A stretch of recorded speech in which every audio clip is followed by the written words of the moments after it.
workhorses. I mean, if you have an old PLC, it'll work. I don't think it's going to fail you tomorrow. I mean, unless there's certain circumstances, but it'll go a long time, and there's nothing wrong with it for the time that it was put in. But if you're here for a couple of sessions today, cybersecurity is kind of the buzzword that keeps popping up everywhere. And one of the things that we had brought up was, hey, these MicroLogix PLCs, these older PLCs, yeah, there's nothing wrong with them, but they're old, they're outdated. So if you ever had a card fail or a processor fail, I mean, there was a situation, with the bar screen PLC, that one failed, and that was, kind of an all hands on deck situation. Getting that PLC was trickier than expected, just because these companies don't support that hardware anymore. It's legacy hardware, and then the software to program on it is supported by Windows 10, which has been out of service for maybe a year now, but it's still out of service.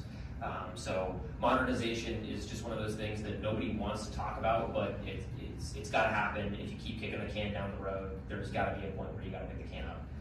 So start early, figure out what you have in your system. That was a big effort that we worked with operators and management with Meridian last year, is let's go figure out what you have in all your different control cabinets, and then out of all those things that you have, what's okay today, what can we push off that works, what should we upgrade, and then based on that upgrade list, what's the pain point for you guys, and that one of those was the aeration basin PLC because of the projects that were coming along. And then just going along with the standards, having standards is important for operators, I would say, but they're the ones that are there day to day.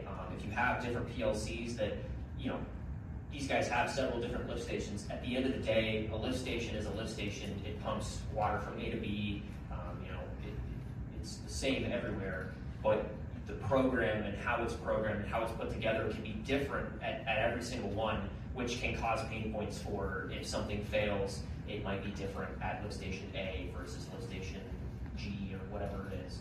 So standardizing and having the same type of control, type of devices at each of those stations can make your operators' lives easier just based on troubleshooting. It can make vendors' lives easier down the road. And so nobody wants to talk about those things. Those are hard things to talk about because money talks, obviously. But the earlier you start, the better off